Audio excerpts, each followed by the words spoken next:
So welcome to Pax Europiana, the podcast about peace and prosperity. And again, it's about how to reach an armistice. I have made a similar video already, but this is now the second part. We are in this big total crisis, and I, of course, condemn what Mr. Putin is doing. He is a war criminal, atrocious. That was very clear now by Mr. Putin, but we have to find some kind of settlement. The settlement can, of course, be quite similar than the status before. I think we should be thinking in that direction, but it must involve NATO membership. The one thing, when you think about logically, which Ukraine can really not give up is the quest for NATO membership.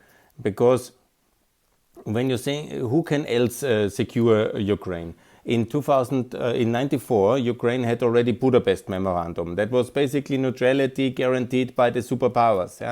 And then it was in 2010, there was the so-called Kharkiv Pact that was under Yanukovych already.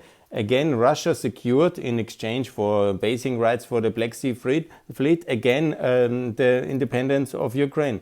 In 2014, both were invalid. The West didn't defend Ukraine. There was no memorandum, Budapest memorandum guarantees. There was no Kharkiv Pact in a sense meaningful, and Ukraine was deprived of two territories.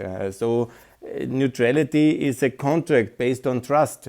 So you have to have a contract that both sides must agree. Then you have to be there must be a power to implement it.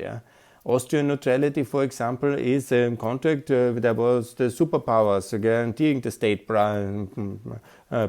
state treaty, and then Austria self-declared not independence, but neutrality as a part of this deal. It was enforced that way.